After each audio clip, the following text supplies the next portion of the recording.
What's crack? How's it going? How's everybody? I got my wee hat on today, like a fucking garden gnome or something, don't I? One of them wee gnome people.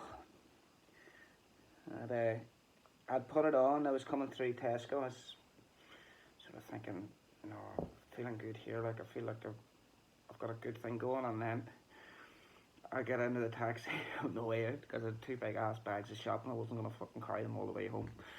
Drag the arms out of their fucking sockets. And when I looked in the window of the taxi, I seen my hair was like, whew, like a fucking lion's mane or something, all over my shoulders and hanging out the hat, and So I know it's all good, isn't it? Yeah, I just wanted to come here to talk about a bit of boxing. No music, just boxing, and I wanted to speak about Crocker, who had mentioned, and I said I hadn't really properly watched the fight that he just had in the Ulster Hall against Jose Felix. Jose, isn't it? It's kind of, you read that and you go, Jose? Is it Jose? Jose? We Jose? No, it's Jose. Okay then, right. I'll try and remember that for next time. Thank you. Jose Felix. Good fight. Good fight. How do we browse at the Tyrone McKenna? How do we refresher on that? The previous fight, which I think it was only a 6 week gap or something. He didn't go in for an 8-week, 10-week training camp or something before this headline fight at the Ulster Hall. You know what I mean? Because he had been in camp, and he's kind of old school in a way, isn't it? It's like back in the days where Sugar Ray Robinson would be fighting every fucking weekend.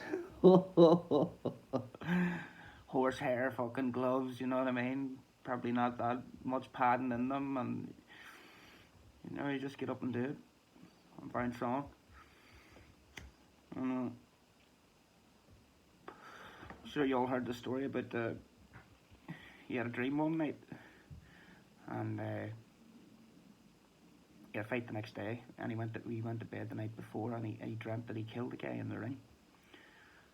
And he got to the fight or whatever, and he says, like, I don't want to go through with this.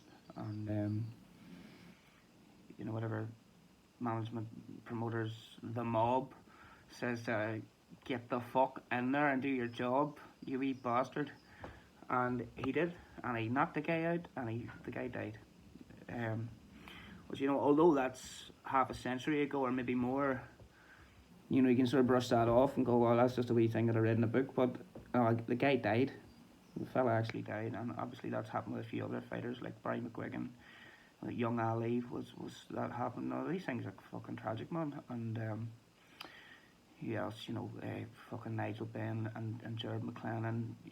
He got left in an awful way. He was the guy Eubanks fought Watson.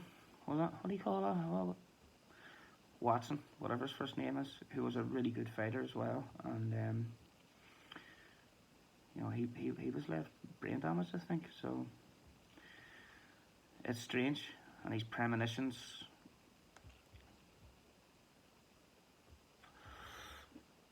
And then I think they said Sugar Ray Robinson, but it's Sugar Ray Leonard there.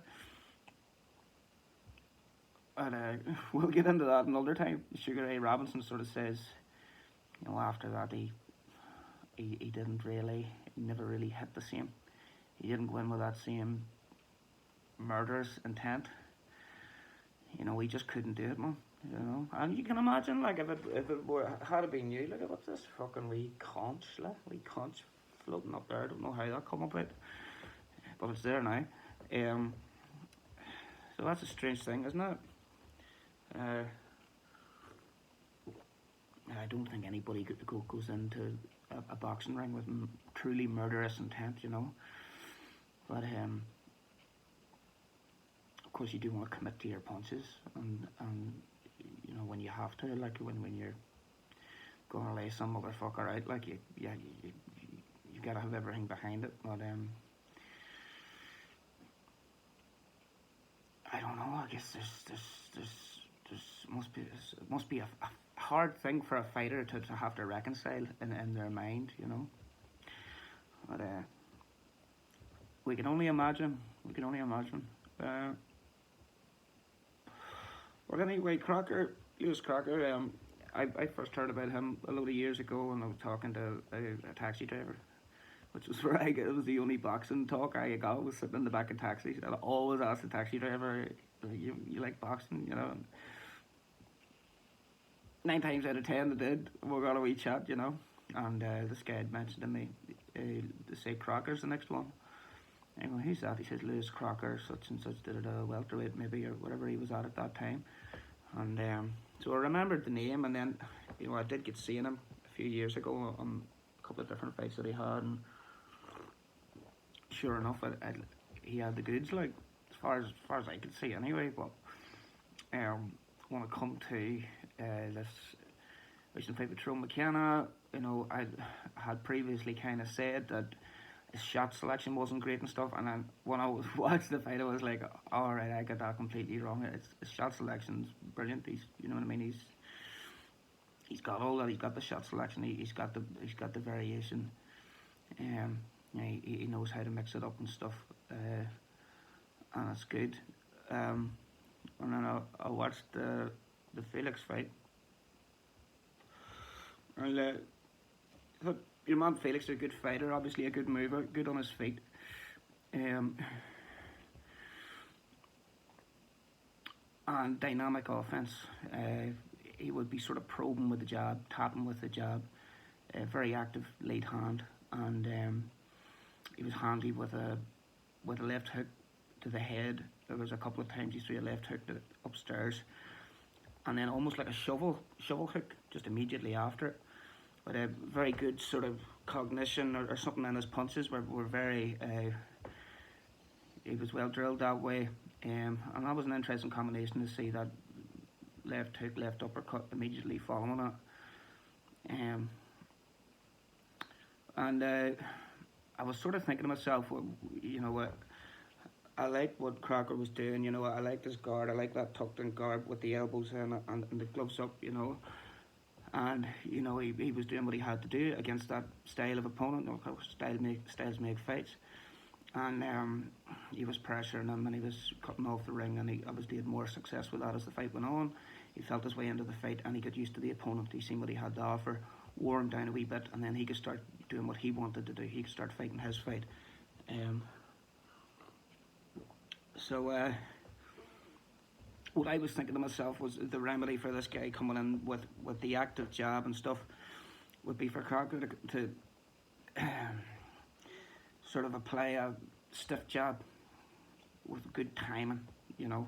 I thought would have been the thing to deter a guy like that, you know, where he's tapping, and then a couple of hard ones in and out there. It would have been a good stiff fucking jab, you know, and something to make the guy think twice before he comes in with this tappy stuff again. You know, proper good stiff jab, and again the timing being key, because you're coming against a guy who's throwing lots of little jabs and other punches, all sorts of variations, which could be confusing. There's a lot to think about, and it sort of puts you off your game. 80% of your brain's going trying to figure this out and keep your defense straight, so your offensive stuff is limited, you know.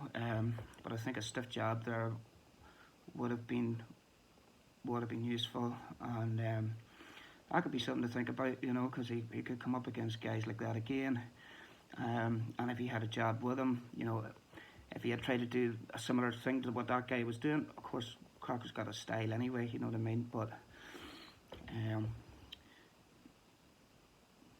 you know, he doesn't seem to be the sort of guy that throws those lots of patty shots and, you know, very fast combinations with straight shots and stuff like that. You know, he's more of a hooker.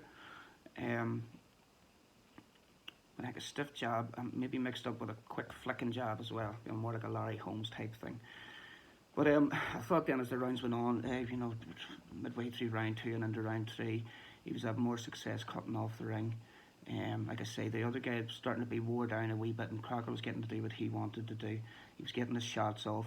He was loosening up this sort of defence a little bit, and he was fit then to operate from here rather than in there. He was operating from here. You do a bit more, can't you?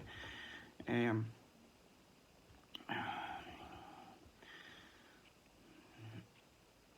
I think as he was cutting off the ring and he was pressuring him, he began then to. He followed him. He was cutting the ring off. You know, he wasn't just following him around and losing in that regard, if you get me. But something that was very smart that Russell was doing was he would engage to get his punches off, and even though he was pressuring him, when he felt this guy coming forward, he would just step out of range. I thought that was clever, and I thought that went a long way to sort of furthering the success that he was having. I think then was it towards the end of the third round he was caught with a low blow, 2 low blows. Your man had a point taken off him and stuff. I mean, like, is what it is. End of the fourth round, you know, he was having more and more success. And was it towards the end of the fourth round, he caught him with a body shot. You could hear it. It was audible. It was a good shot. He put the finishing touch on it. Well, it wasn't the end of the fight, but he caught him with clipped him with a wee hook just on the way down, just to make sure, you know, which is good to see. And of course, you had the Belfast crowd there. Ulster Hall's a great spot. Going there tomorrow night to see Van Morrison, by the way, can't wait. But that sort of partisan, rowdy, aggressive Belfast crowd, which is the character of the Belfast people, you know, really is a great thing, and it's been rightly celebrated, you know, especially with, you know, Frampton's heyday and stuff like that. I'm sure even dating back to the Barry McGuigan stuff, I'm sure it was similarly like that. There were a lot of big nights in the Ulster Hall, and with the Michael Collins stuff, you know, fuck, I was at a few of those fights. Like, it was like, you know, you're in the hood now, motherfucker. But it was great crack too. So he put him down with the body shot. Your man got up. You know, Crocker went after him, went in for the finish. Usual story, you know, flurries, hard punches. Sort of wore himself out a wee bit and had to back off a bit. Your man did well to survive and hang in there into the fifth round then. You could see that Crocker was getting on top of him, and your man was getting a bit worn out. The writing was on the wall, you know. And he caught him with a nice combination. I think he caught him with a right hook that just clipped him, and with the way the man was moving, it sort of caught him on the top of the head and knocked his equilibrium off. And he was sort of falling away, and then he caught him with a clinker of a left hook, you know, and your man was falling into his hook as well, so it's kind of double impact in a way, isn't it? And he slapped him. Your man went down. Felix, you know, that was it, and it was a great finish. And it was good to see. I mean, obviously, it being something of a showcase as well. You know, the fight being on the zone, and you know, looking to the future for there to be a new sort of flag bearer for Irish boxing and for Belfast boxing. You know, so I think it was a good performance. You know, and there was some discrepancies and stuff over the weight. He came in a wee bit heavy. He was ruled that he wasn't allowed to cut to make the weight because it would have been dangerous. So, like, whatever happens, where did my hat go? My fucking hat go away. I had to put my wee hat back on. There we go. And where's my wee... There's that boy there. That's better now. And,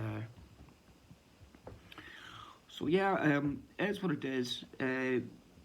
Great fight.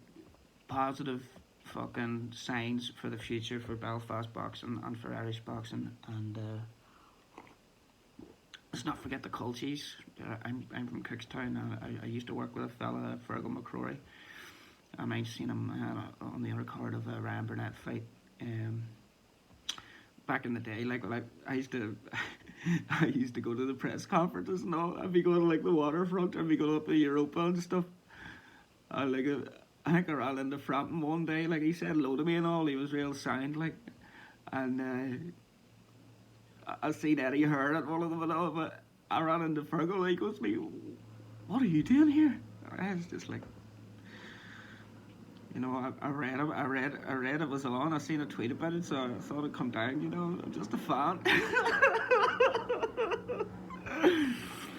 I think Fergal went off to New York or something to train over there. I'm not sure who he's in with, but it would be good to see Fergal out there. A real good fella, a good athlete, and like I say, representative of Clayland, which obviously I think is the Clonol club and stuff like that.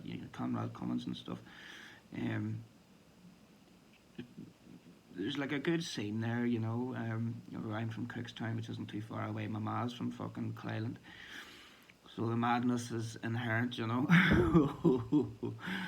Cookstown, I think they have a decent amateur club there. They've a couple of good young guys. Charlie Mulligan, I think you call one of the fellas, is he must be a nephew or something to Owen Mulligan, the Gaelic player, who scored the best goal ever, which is. It's a nice wee accolade, isn't it? Like the best goal ever. There's no arguing that. Like that's just what it is, isn't it? So that's quite good. But apart, so this guy, he's got good pedigree in terms of his breeding and his blood and stuff. Apparently he's pretty handy. This dude. Now I've just seen bits and pieces of posts. I wouldn't really be involved in any gyms or anything like that. You know what I mean? I wouldn't mind getting into a gym and doing a wee bit of training and stuff. I would just do a bit of stuff around the house, bit of shadow boxing and stuff like that. And you know what, I do like the technique and I do like to watch it and I do like to learn more. But obviously, there's only so much you can do by yourself.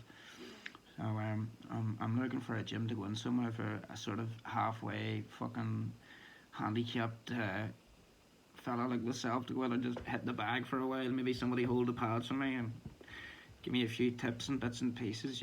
There's certain things I can't do with being a little bit inhibited physically. I can't really do press-ups flat down. It wrecks my wrists. I do them on the stairs occasionally. Can't run an awful lot. I go for a cycle, you know what I mean? So I wouldn't last too many rounds, put it that way. But I do really enjoy it, you know what I mean? So I wouldn't mind. Getting stuck in somewhere. So. You know what I mean? Maybe I'll end up applying to go into some class. I'm sure there's some kind of adults, middle-aged, unfit men class or something like that I can get into. I just like somebody to throw a few punches back at me so I can learn a bit of head movement. And again, it's that validation thing, because I think I'm pretty good. Like I think if I had been at it from a young age, I'd have been pretty good. Like, But it's a good sport, man, and I do like it. Like I say, I'm a musician, so and I'm just a fan of boxing. So all I do is say what I say. Like your man, what do you call him, Mr. Chips?